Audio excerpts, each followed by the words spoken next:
Eagles Entertainment. Welcome, Eagles everywhere, to the Eagles Insider Podcast presented by Lincoln Financial Group. I'm Eagles Insider Dave Spadaro. Late on Sunday night at Lincoln Financial Field, the Eagles on Sunday, of course, falling to Dallas 37-17. Oh, it was so ugly after such a promising start. The Giants losing earlier in the day to the Baltimore Ravens. Carolina all over the Washington football team from the start of that game. And so all the Eagles had to do was, in the words of quarterback Jalen Hurts, control the controllables, and they didn't do it. It started out great for Philadelphia. An 11-play, 75-yard drive, capped off by this run from running back Miles Sanders. Hurts takes the snap at the 10. He gives it off to Sanders, up the middle. Touchdown, Eagles! Miles Sanders up the middle. They did it on the ground. And then after Dallas went 58 yards and kicked a field goal to make it 7-3, Hurts rolled right and found a familiar target for Eagles fans down the field. It was a home run strike, 81 yards. Merrill and Mike with the call.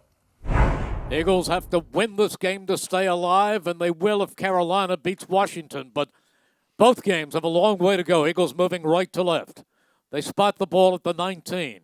On first down, play action. Hurts back. He's looking. He is going deep down the field, and it is caught. Deshaun Jackson, 30, 25, 20, 15, 10, 5. Deshaun Jackson, 81 yards. That's what he can do. He has a gear that no one else has in the National Football League. He has the ability to track the ball that no one else has in the National Football League. And they gave Jalen Hurts enough time. He heaves it downfield to Deshaun Jackson, and that's what you get from D-Jack. Wow. I mean, wow. Yeah, that's fun. That is so fun to watch. His ability to just run by people. But from that point on, the Eagles couldn't get anything going. The defense unable to get off the field as Dallas attacked cornerback Michael Jacquet. Andy Dalton had a huge game throwing the football, 377 yards, 3 touchdown passes. Michael Gallup leading the way, working against Jacquet most of the time. 6 catches, 121 yards, and 2 touchdowns. Amari Cooper, 4 catches, 121 yards. And CeeDee Lamb, 3 catches, 65 yards, and a score. Dallas also running the football for 151 yards. The Cowboys, for the second consecutive week against the Eagles defense, going over the 500-yard mark in total offense. The Eagles allowing 513 total net yards. A secondary with a lot of injuries combined with a linebacker core missing Duke Riley, Nathan Gary, and the defensive line missing, well, Derek Barnett and Josh Sweat coming into the game, and then Fletcher Cox early in the game. Just no match for the Cowboys. The offense unable to get much going after that first quarter. And as a team, the Eagles committing 12 penalties, losing 115 yards in the process. Philadelphia fumbling the ball 4 times, losing 1, and Hurts throwing 2 interceptions. All 3 of his giveaways in the fourth quarter. So the Eagles now finish their 2020 season on Sunday against the Washington football team at Lincoln Financial Field. Let's hear from Hurts first. A disappointing performance from him, and for the first time he really looked like a rookie. His numbers okay, 342 passing yards, 69 yards on the ground, all well and good, but the Eagles not able to get anything going offensively. Hurts sacked 3 times. The giveaways were a problem, and he just couldn't get back the momentum. He calls it a learning experience. Hey, Jalen, can you kind of describe, what the learning experience was like for you, especially in the second half, when you lost the fumble and threw the 2 interceptions, just kind of what this whole experience was like for you? Thanks. Yeah, I think it's a big-time learning experience, a lot to learn from this game, and it's something we got to step away from it, evaluate everything and learn from it. Got to go out there and make the plays when the opportunity presents itself, and it's something that I take complete ownership on. Those guys believe in me to go get it done, and I take it very personally in getting it done, and today came up short. Ed and Tim McManus. Hey, Jalen, what happened to the offense after you go up 14-3? I think you're in Dallas territory 5 or 6 times and don't get any points. Yeah, we kind of got stagnant, great opportunities to put points on the board.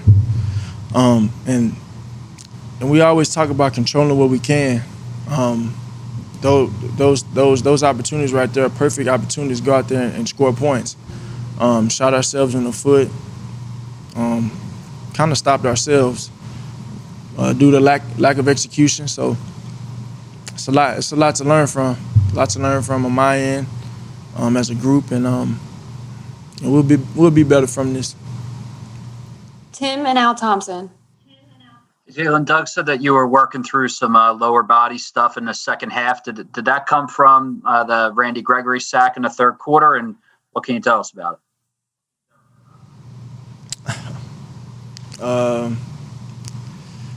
Got a little nicked up in the second quarter there, but it says that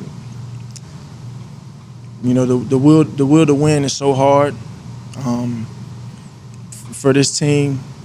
Having the opportunities that we had to go out there and win the game and put ourselves in a position to win the game, and it was somewhere we came up short. So we got to go back and look at the things that we can do better. Bearing anything, I said it last week, all the things that have kind of gone wrong, injuries, guys play through injuries all the time. Missing pieces, if you will, it's a so what now what mentality, and I'm not gonna make any excuses for anybody. I'm not gonna make any for myself. It's something you learn from. It's not a loss, it's a lesson, and that's truly how I look at it, and we will be better from it. Al and Rob Motti. Jalen, in your 3 starts, the Eagles have scored 67 points. 54 of those points were in the first half of each of those games, only 13 points in the last 3 games in the second half, and none tonight. Are you concerned about your second halves? And are teams just figuring you out, or why is there's that second half kind of fade? I think it's a mentality you have to have, an attitude and mentality. You go out there and you're dominating everything that you do. We gotta do that consistently, and it starts with me going out there and finishing. I touch the ball every play. Every play I have the opportunity to make things right. Even when it's wrong, make it right. And I hold myself accountable to doing those things. This is a lot that I'll be able to learn from. We'll be able to learn from as a team, everybody. And we're going to learn from it. No doubt in my mind. Rob and Zach Berman. Hey, Jalen, the way things were unfolding with, as you said, shooting yourselves in the foot there a lot of times, some penalties and different things. Did you feel some pressure there in the fourth quarter to force some plays, to try to do things that you hadn't done before, because we hadn't seen you really throw interceptions like that? Was it something where you were like, there's nothing else available right now? You got the playoffs on the line, and at that point you have to make some shake. The crazy thing is, when I talk about leaving money on the table, we left money on the table versus Green Bay, left money on the table versus New Orleans, left some money on the table last week and left some on the table this week, and unfortunately we weren't able to overcome it tonight. So it's a lot to learn from. I take it very personally, and we'll be better from it. Zach and Paul Domowitch. Hey, Jalen, since you entered the lineup, every game's kind of been analyzed and scrutinized. But when you look at the 3-game body of work here, how are you better? How are you different from this experience than you were going into the Saints game? That's a tough one to answer. The only thing on my mind is winning. That's all I care about. I know there are a lot of people, a lot of players on this team that'll be better from it, better from these things that we're experiencing right now. And, you know, that failure kind of teaches you a lesson. It's a lesson, and that pain does nothing but motivate you. And that pain is going to continue to motivate me, and we're going to be better from it. Damo and Marcus Hayes. Yeah, Jalen, you mentioned, shooting yourselves in the foot a lot tonight. You had a lot of penalties, a really inordinate amount of false starts. I think there were 6 of them. You don't usually see that in the 15th game of his season. Are the linemen having trouble adjusting to your cadence? I mean, what's going on as far as you can tell? I'm the commander-in-chief on the field. I got to do a better job of it. That's one thing that I reflect on personally and see what I can do to fix that. Marcus and John McMullen. Hey, Jalen, nice jacket. Exactly what happened to you on the play where you were injured? What was injured? Did it affect your ability to throw the ball, as Doug suggested, in the second half? And he also said something about Dallas changing things up in the second half. How did they change things up?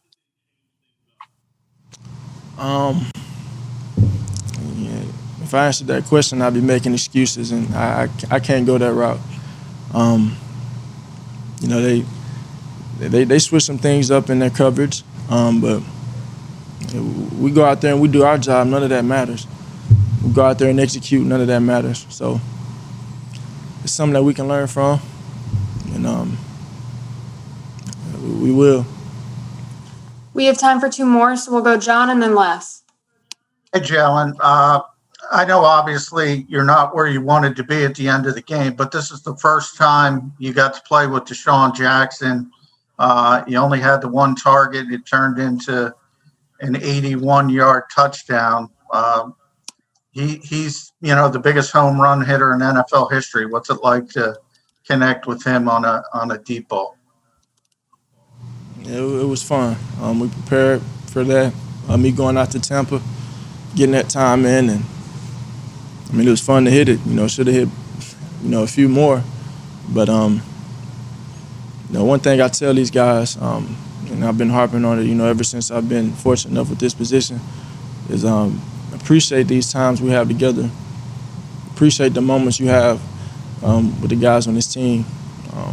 Appreciate them. Because, things change, and we just got to appreciate this moment, all the different adversities that people go through, really appreciating the moment and cherishing it with the people around you that you go to work with every day. Go ahead, Les. Hi, Jalen. It looked like the run game was so effective in the first half. And then the second half, you really went away from it.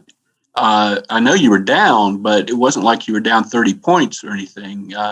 What happened to the run game today? Did you think you could have done more of that instead of just going back there and flinging it so much? And what exactly, kept it from being as effective?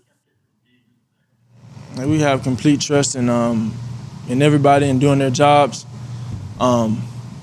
Us 11 on offense, we go out there and try and execute whatever's called to our best abilities. And I think that's what it was. Go out there and execute it, whether it's a pass, run, whatever it is, go out there and execute it, and we got to do a better job of that. Thanks for the time, Jalen. Thank you. You can hear the disappointment in head coach Doug Pederson's voice after the game as he talks about a tough loss to Dallas, a team the Eagles haven't swept since the 2011 season. Here's head coach Doug Pederson. Hey, Doug. Right now, what's your disappointment level, not just in losing that game, but also being eliminated from playoff contention? I think my disappointment is just how everything has gone. Obviously this season, it's not what we expected, to start the year. And just again, tonight, it was just obvious that, the mistakes, the penalties, and just lack of execution and all just sort of piled up on us during the game, today, and just didn't overcome it. And that to me has been the disappointment, in myself and obviously the year. Rob and then Paul Domowitch.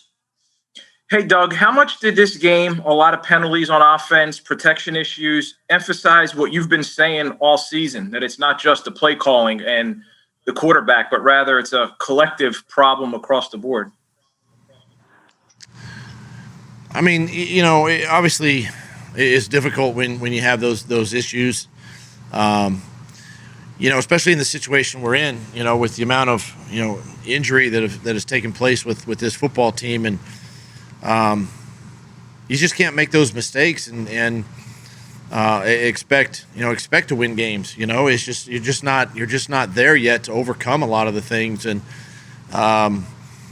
it's frustrating because it's never about one guy. And football's it takes all 11 offensively and defensively, and of course on special teams to get the job done. And yeah, you just can't. It's hard. It makes it a lot more difficult than it needs to be. Paul and then Jeff McLean. Doug, I wanted to ask you about some of those penalties. You had 6 false starts in the 15th game of the season. Even with the juggling of the offensive line, I mean, is there a cadence problem there that they're having trouble with, or how does that happen? Yeah, some of it's the different cadence, the different getting used to Jalen's voice, and it's something that we've coached him up to do better at is be louder. First time, obviously, the crowd noise, but that wasn't a factor today, and just timing and execution of it, and it's something that it can't happen. You might get one every couple of weeks, but to have as many as we did today, just it can't happen. Jeff and then John McMullen. Doug, why did you go for it on 4th and 15 when just a drive earlier you passed up opportunities on 4th and 3, and 4th and 8? Was the 4th and 3 the delay game? Yes. I mean, the 4th and 3. I had to burn a timeout because we had 12 on the field earlier in the game there in the third, and I didn't want to burn another timeout in that situation, so that backed us up and obviously took us out of that situation. And then the other ones were, we had to make something happen. We had to try to create and make a play, get us in, back into this football game, and so I elected to do that. John and then Tim McManus. Hi, Doug. For whatever reason, the demarcation line in this game seemed to be when Fletcher came out. I think it was 14-3. And then kind of the wheels came off. Obviously, you had the injuries on the back end. Did not getting that type of interior rush from Fletcher, do you think that was a big impact? Well, I think, Fletcher obviously is a big part of the D-line. And then we didn't have Josh Sweat, we didn't have Derek Barnett either up there, and those are mainstays in that defensive line to be able to put pressure on quarterbacks, and and again, it just goes to show you that it's tough in this business to play with that many new faces, so to speak, on one side of the ball, and it just it magnifies itself, and it happened to us today. Tim and then Mike K. Doug, what did you make of Jalen Hurts' performance? Pretty strong first half, it looked like, and then cooled off in the second. What was behind that? Yeah, first half came out, played really well. Made some nice throws, able to run the ball there, and the second half it changed a little bit defensively on him. He was kind of battling through a little lower body tightness as well as the game went on, and I do believe it affected him a little bit, throwing the ball late in the game. But he's a battler, he's a warrior, and he hung in there to the end. And again, it's not about the one guy. It's not about him. It's about the entire unit. And we weren't good enough, coaches or players today, to win the game. Mike, and then Martin Frank. Doug, when a player is sticking out and struggling, like Matt Pryor with penalties or Michael Jacquet with coverage, what's the conversation like on the sideline before you decide to kind of make a change and move to somebody else? Well, the first thing is you just try to coach the player, try to get him to calm down, to try to just figure out what he's seeing and get him to relax and don't let the game be quite so fast. I mean, it just happens with young players. The game's so fast, and being able to slow it down and talk them through some things. And you try to coach them up and get them prepared. And then if that doesn't work, you try to make some changes with personnel. Maybe you saw Slay come over there, and you try to do some different things, and and same way offensively, and you just try to coach the guys up and get them to slow the game down. That's you've heard that before, with young players, how fast this game can be, and that's the first thing we got to do as coaches is try to get it to slow down for them. Martin and then Bo Wolf. Hey, Doug. Deshaun Jackson had the 81-yard catch, midway through the first quarter. What did you see from him on that? And also, like, he was not targeted again the rest of the game, I believe. And what was kind of going on there?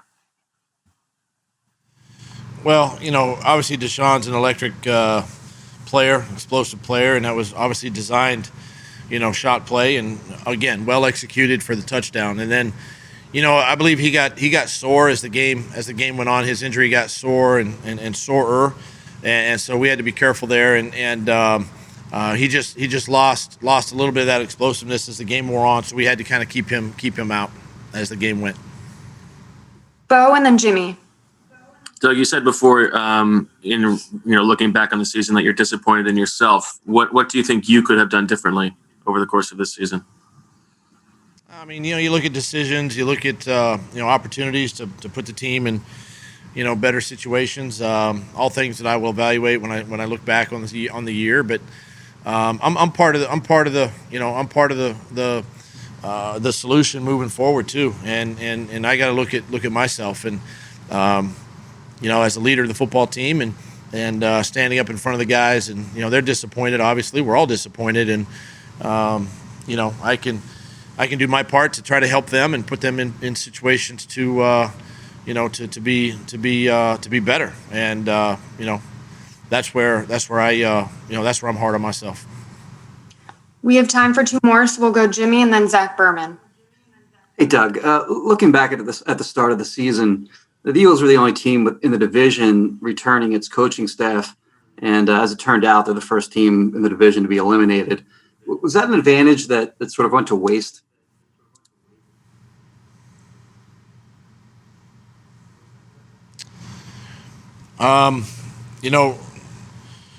Listen, we had a lot of expectations going into the year. And I think key positions on the staff were back and had some moving parts on offense, obviously. But then things began to sort of slowly unravel with the injuries and different things of that nature. All things that as a sport are out of your control. What's unfortunate is where we are, and we didn't make the most of our opportunities when we had them. Go ahead, Zach. Hey, Doug, you said I'm part of the solution, too. I know you don't make big evaluations 15 minutes after the game, but because you said that, I wanted to ask you about it. What is the solution for fixing a 4-1 team, and why do you believe you're a big part of it? Well, as the leader of the team, it starts with me, right? And we got one more opportunity this next weekend against Washington at home, and you try to look forward to that opportunity, and then you get a chance to really evaluate and look at my performance and how well or did I lead the team, and look, I gotta if I don't look at myself in the mirror, it's hard for me to correct anybody else, and that's what I mean when I say it starts with me, because I gotta look at myself in the mirror and make sure that I'm doing everything that I can in my power, whether it be, play calls, decision makings in game, personnel, in and out of the football game, whatever it might be, to help our team win. Thanks for the time, Coach. Dallas's defense ranking 32nd and last in the league against the run. So you figure Miles Sanders is going to have a big game.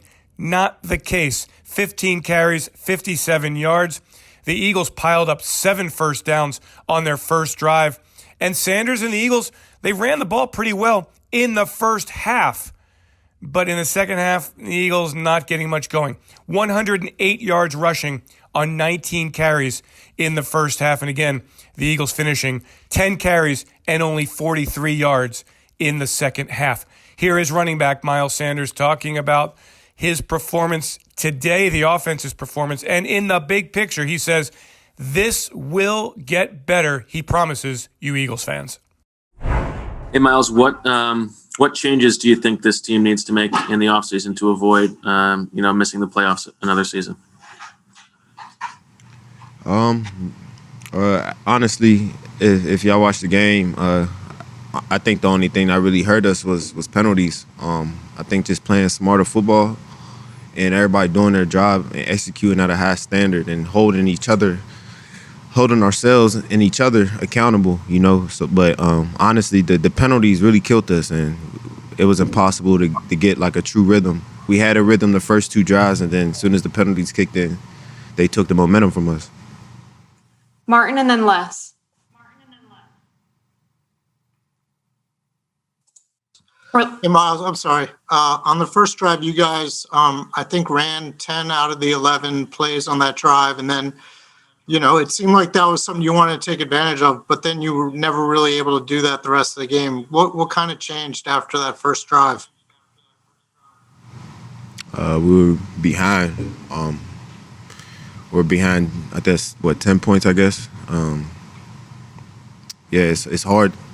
It's hard to, keep running the ball when you're behind like that. You're trying to get things going, trying to get downfield fast and get points on the board so we can balance it out again. So, but I think they had a good lead on us. So, Les and John McMullen.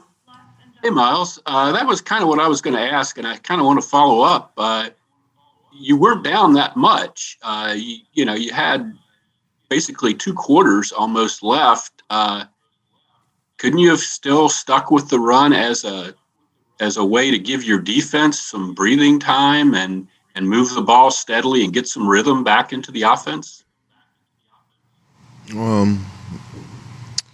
Honestly, y'all know how I am. I don't question the play calling.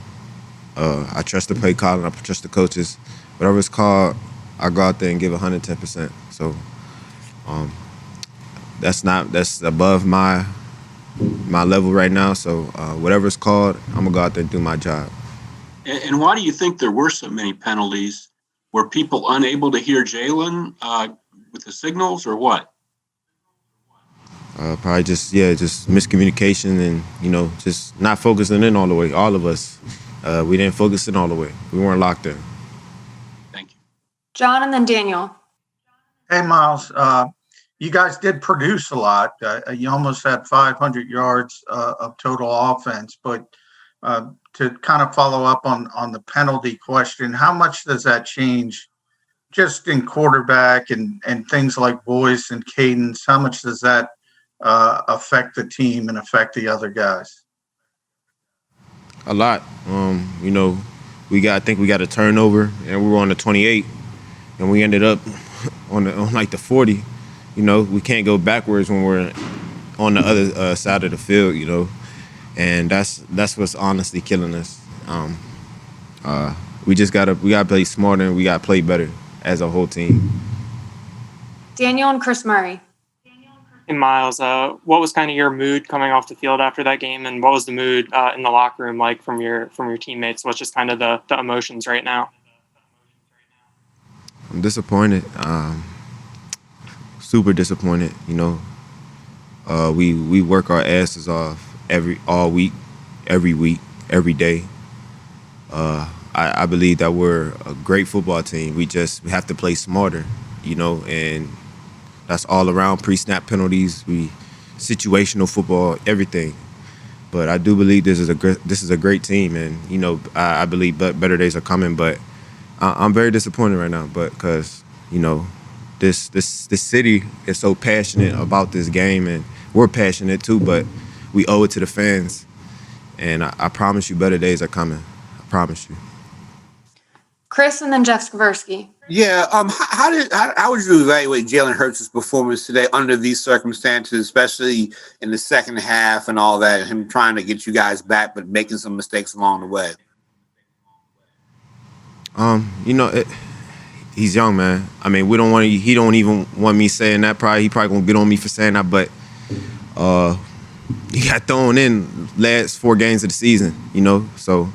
But he's been showing some great things, and we're just going to build off of that. Like I said, better days are coming, and we're going to get everything right.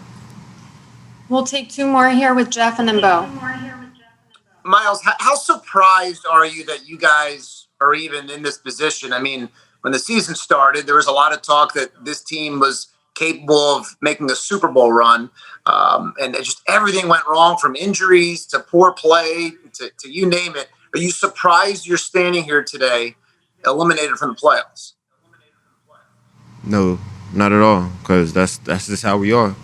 It happened last year. Everybody counted us out, and we still made a run and gave us a chance to play for the big game. This year we just came up short. But all I can say is, man, I'm just a little frustrated right now, so I really don't have all the words, but better days are coming, though. Thank you. All right, thanks for taking the time, Miles. Thank you. On the defensive side of the ball, Jim Schwartz waiting until the third quarter to move safety Jalen Mills back to his familiar cornerback position, but by then it was too little too late. Dallas scoring on 6 of its first 7 possessions, including 5 possessions in a row, and they had a comfortable 30-17 lead. Here is Jalen Mills talking about the troubles in the secondary and a sloppy performance in general by the Eagles. Hey, Jalen, this is the first time since 2016 that this team isn't in the playoffs. What was Doug's message to you guys in the locker room, after that loss with the playoff elimination? Yeah, it's disappointing, even from the start of the offseason. We know, and well, I could say we feel and we know that we're a playoff team, like you just said, since 2016. That's my rookie year. We've been in the playoffs, and the biggest thing now is it kind of is what it is, and we still have one more opportunity left to go out there and play football. And I mean, I think that's the biggest blessing at the end of the day. We still get an opportunity to play football. We'll go Mike Sealski and then Chris Murray. Jalen, since that Super Bowl victory, I mean, you guys have been in the playoffs, but there's been a regression each season. You get to the playoffs, win a playoff game. Then you get back to the playoffs and don't win a playoff game, and now you have a 4-win season. As best as you can figure out, what's been going on here the last few years that hasn't allowed you guys to stay at that level that you were at back in 17, 18? Yeah, I could say one of those things is, especially this year, we've been hit hard with a lot of injuries. Not using that as an excuse, but when a lot of your top guys, on the team get injured, I mean, of course, it's always next man up, and guys have to step up and play. But those guys were our top guys for a reason. Also, on top of that, I think with that is it's just execution. When those moments happen, those tight games or whatever it may be, those sudden changes, we got to execute as well. Chris Murray and then Jeff Skversky. Jalen, was this loss today kind of your entire 2020 season in a nutshell? Was this kind of a microcosm of everything that happened between injuries, you trying to battle to get out of your own ways and all that? Was this kind of like how this season went? I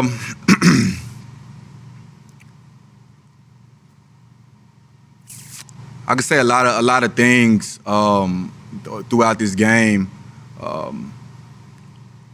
have kind of showed up throughout other games. Self-inflicted wounds and different things like that. Coach preaches, we can't shoot ourselves in the foot, and we definitely did that for sure today a couple times. Jeff Skversky and then Marcus Hayes. Hey, Jalen, what is the mood for you? You know, you've been here a long time. You work hard. You have a lot of pride.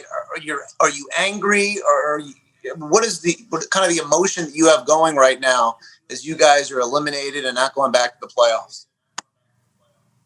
Yeah, I'm frustrated for sure. I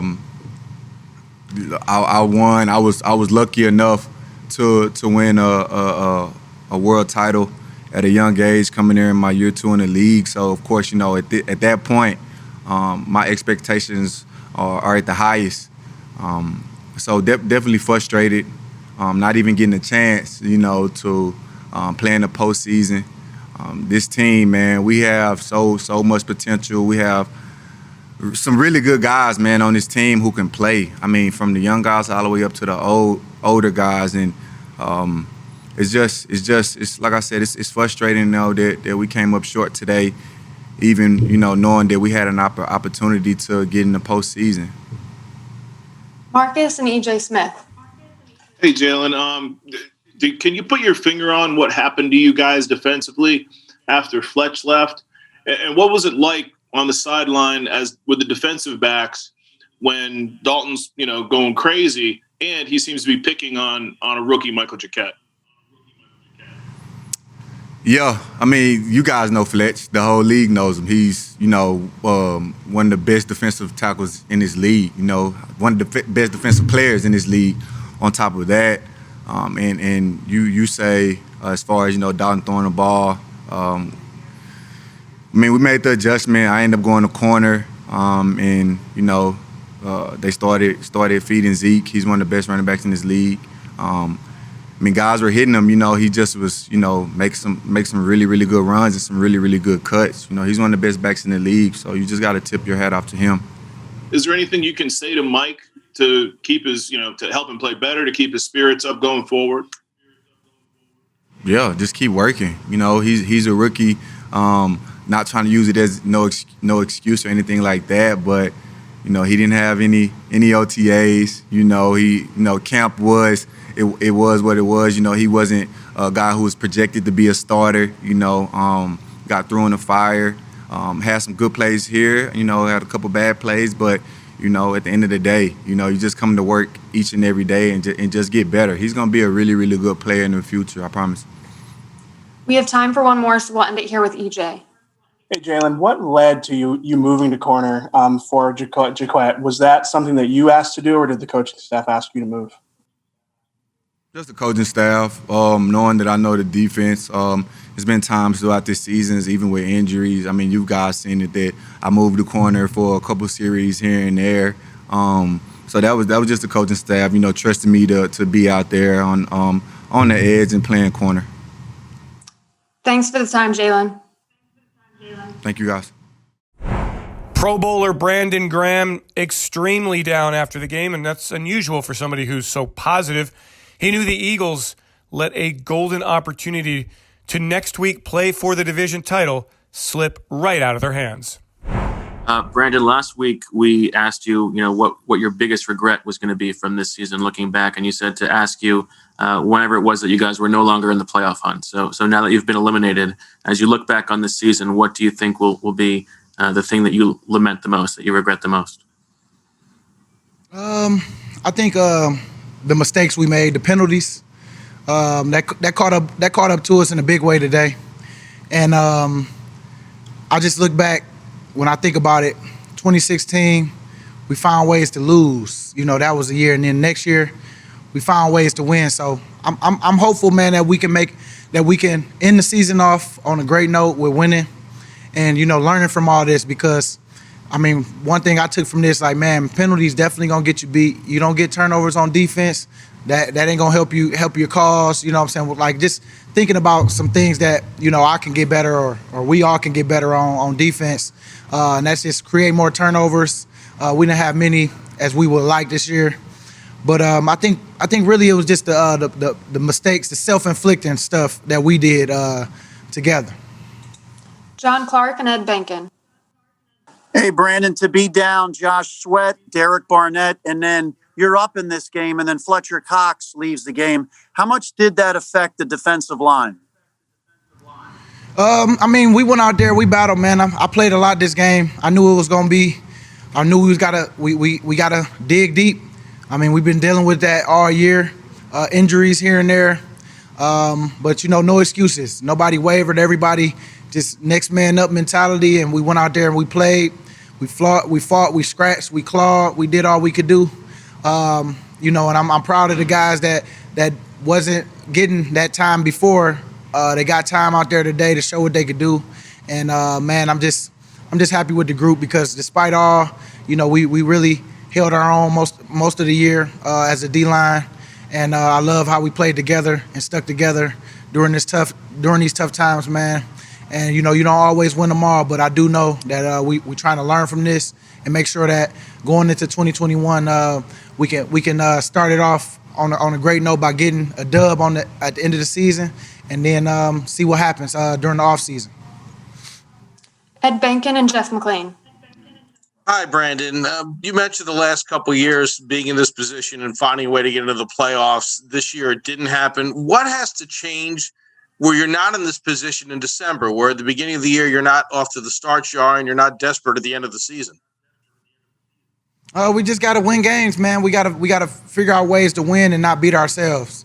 Like I said, that's the biggest regret I have. This year is us with the self-inflicted wounds that we talked about each and every week. We just can't have the penalties. We can't have the pre-snap stuff on our side as a defense and on the offensive side. And, just penalties, period. You always try to win in that category for the year. And so we didn't do that this year. And, I mean, no sense of crying about it. We just got to figure it out and make sure that next year we don't do that. And that's just us checking ourselves and making sure that we working those details now that we know that it can hurt us in these games. Jeff McLean and then Mike Kay. BG, you know how it goes. Team loses, gets knocked out of the playoffs, and everyone starts looking to the coach and whether he's going to return. What's your assessment of Doug and how he's done this year? I think Doug did a great job, man. He's a great motivator. I mean, I love Doug. I mean, at the end of the day, I understand this part of it. Hopefully, things happen the way we wanted to with him being back. But, that's above my pay grade, man. I just know that I'm here for whatever the organization want to do, and we just keep it moving because at the end of the day, I know being here these 11 years, I know everybody here that they want to win, and they're going to do everything they can to make sure that happens. And so whatever they see fit, you got to buy into whatever it is, and let's get it rolling. But I love Doug. I know Doug is a great motivator and he's a great coach, and that's all I can really say on that. Mike and Zach Berman. Brandon, that said, though, there's a lot of turnaround on roster for a team that wins 4 or 5 games. There's a lot of turnaround with the coaching staff. It seems like this is turning in towards a new era. Are you willing to go through, at this point in your career, are you willing to go through a youth movement, a rebuild, potentially a new staff at this point with this organization? You know what? I'm down for whatever, man, because at the end of the day, I love being here. I do whatever I can for this team. And so if it's a rebuild, I'm going to make sure I bring my positive energy so that, the guys that's coming in can keep that energy going, because keeping it positive, man, we let the media keep the negative. We stay with the positive. We keep it in-house. We keep everything tight. And we fix our issues by how we work every day. And I'm just happy that, just to be a part of those plans, whatever it is. I mean, I don't know what it's going to look like. Shoot, the rebuild might be the year that we win it because, we got the right pieces, whatever it is. Like I don't look at it as a rebuild. I just look at it as, we're going to have pieces that they let go and they bring in, because that's just how I go every year. And so I'm just hoping to be a part of that and making sure that I do my part as leader of this team to make sure that I just come out ready to work and show these boys how to work every day and just keep it positive through all the hard times. And, man, and make sure y'all stay together during them hard times. Zach and then John McMullen. Hey, Brandon, I know you don't play in the secondary, but you're standing here as a defensive captain. The issues with the secondary, it seems it's every year, and you saw it tonight. What is it about this defense that pass coverage seems to be this annual issue? I mean, man, you got to win your one-on-ones. You gotta go out there, and that's just the bottom line. Like in this league, you got to win your one-on-ones. We talk about that up front. We talk about that as a defense. We know what we got to do, and sometimes it just don't happen that way. And so you just got to keep on getting back to the drawing board, keep on working your technique. And, we don't point fingers around here because we all collectively, just try to do our job up front. If we have issues in the back end, we got to get there faster. We challenge ourselves to get off the rock, making sure that we make it, as easy as we can for the back end, especially if I know they struggling. We just need a spark sometimes, and, things kind of fix itself. But all I know is, man, we don't point fingers around here. We try to get that thing right. As a D-line, we take on that challenge of getting there faster. And I'm sure, in the back end, they don't want to look bad on national TV. And I know that a lot of guys we got a lot of pride in our room. And so we just gotta keep getting better, man. Every week, just gotta keep getting better. We have time for one more, so wanting to hear with John. Hey, BG, similar to the question about Doug, you've been with Jim now since 2016. I know he's meant a lot to your career. Just how has he handled the attrition? You've had attrition at all three levels. How has he been able to handle that and get through that this year? I think he's been doing good. I mean, you don't see him really panicking at all. He's just been coaching us, doing the same thing that he does. I'm like, if that's what I would do. If I'm about to be done or go out, I'm gonna go out being me, and I'm gonna go out coaching my players and making sure I put my players in a great position to win. And I think he does that. I think it means a lot to him. I mean, it sucks that we didn't get it done for him this year. And I know things always move around, but like I say, that's above me. I just know that while he's here, he's been a great coach, somebody that I've learned from, somebody that always help us each and every week to put us in the right positions. We just got to go out and do our job, and that's win our one-on-ones, make sure that we do we have great eyes out there, making sure that we do our job, and that's really the bottom line. And when you look at us, sometimes we do our job, it's just not as consistent as we want it to be, and so it's no sense of crying about it. We just gotta just learn from that, and it's part of the growing process for us. Thanks, BG. Appreciate you. Finally, on this Eagles Insider podcast presented by Lincoln Financial Group, Merrill and Mike with some analysis.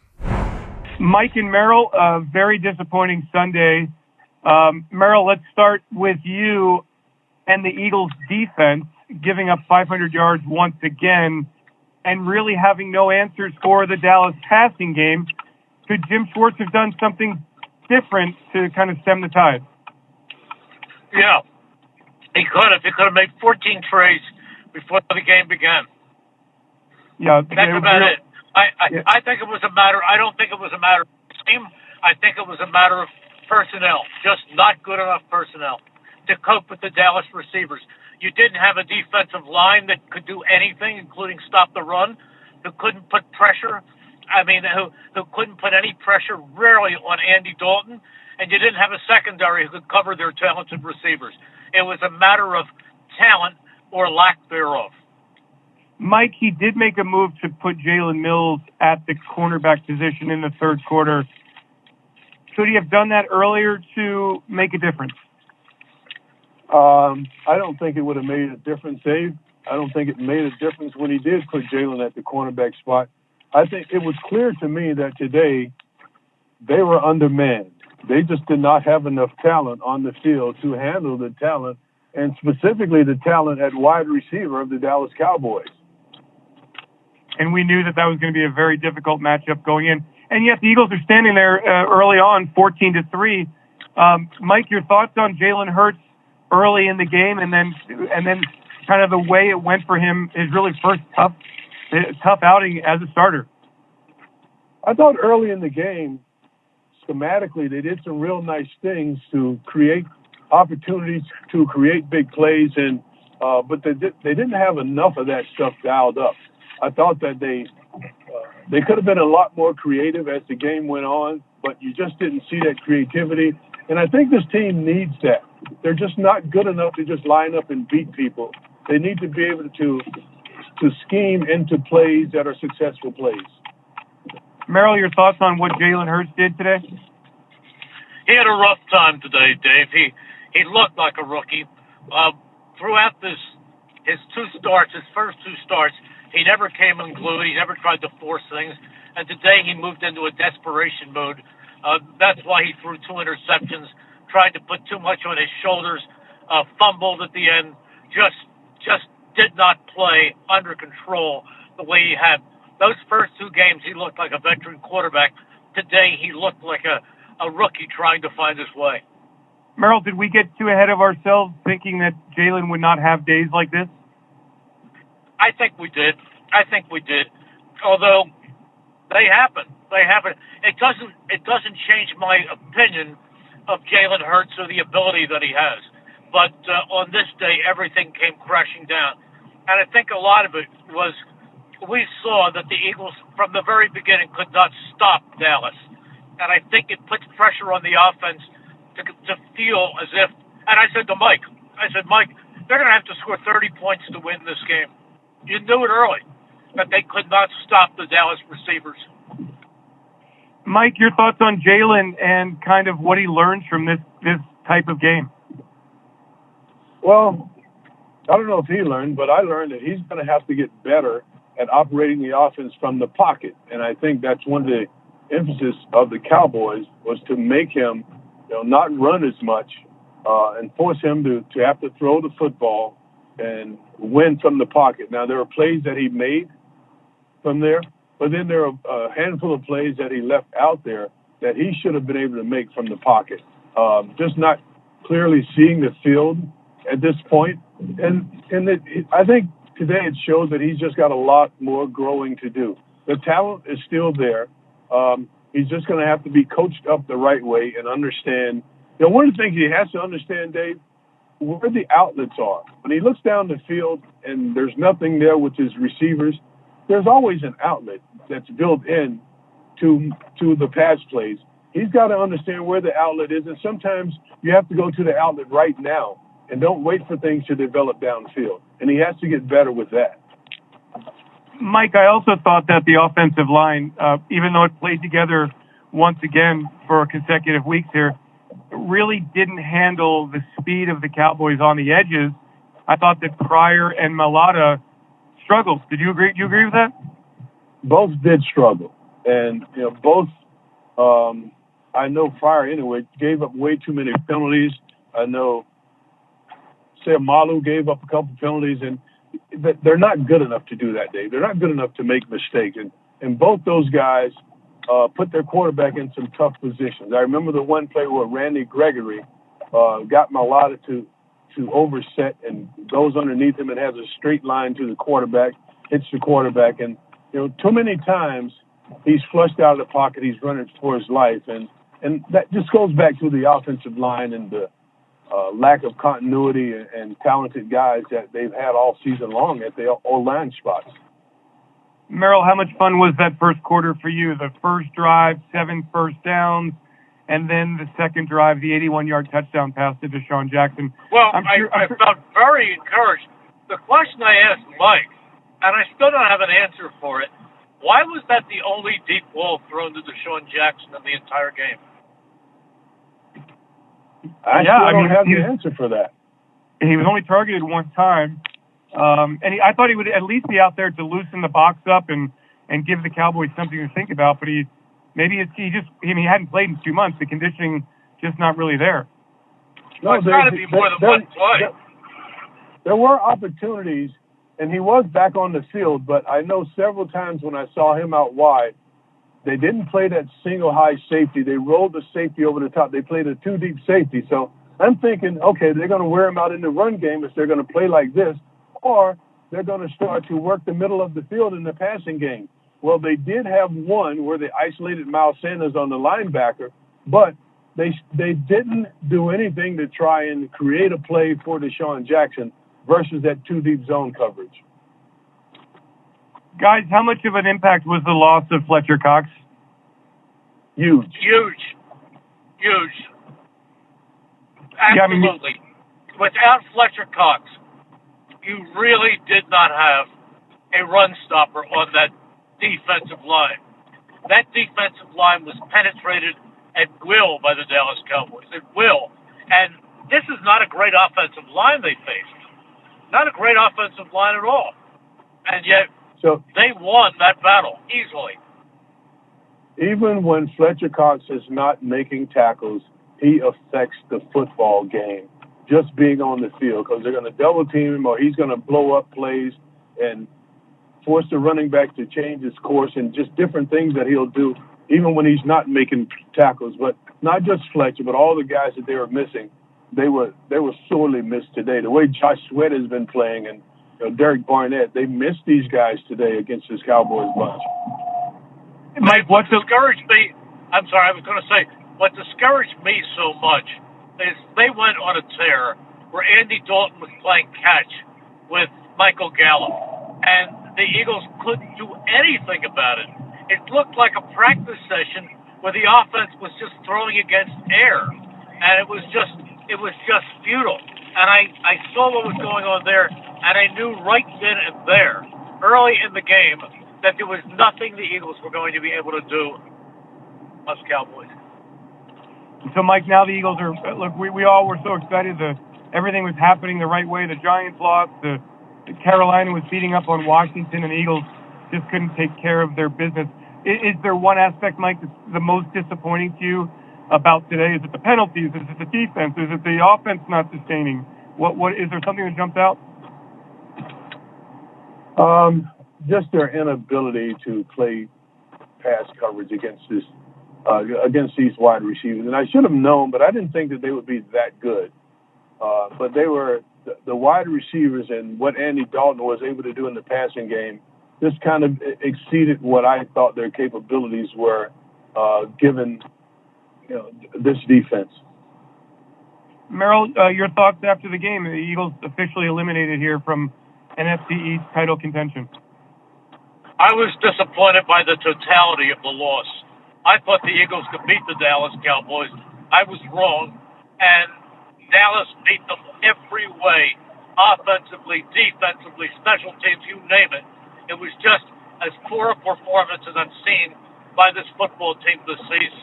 I know there are other games that they frustrated us in, but there was an upbeat feeling after the Eagles beat the Saints, and how tough they hung in there against Arizona. But to come crashing down in a game that could have put them in position to play for the division next Sunday was a tremendous disappointment, and there's no way you can underestimate it. Guys, thank you so much for your time. One more to go next Sunday here at Lincoln Financial Field. Happy New Year, and to a better 2020 for all of us. Happy New Year, Dave. That will do it for this Eagles Insider podcast presented by Lincoln Financial Group. Thanks to Peter Kelly, Ray Doyle, and Tyler Lewis for their work. Thanks to all of you for joining us each and every episode. 1 week to go in this 2020 season. A disappointing 4-10-1 for your Philadelphia Eagles.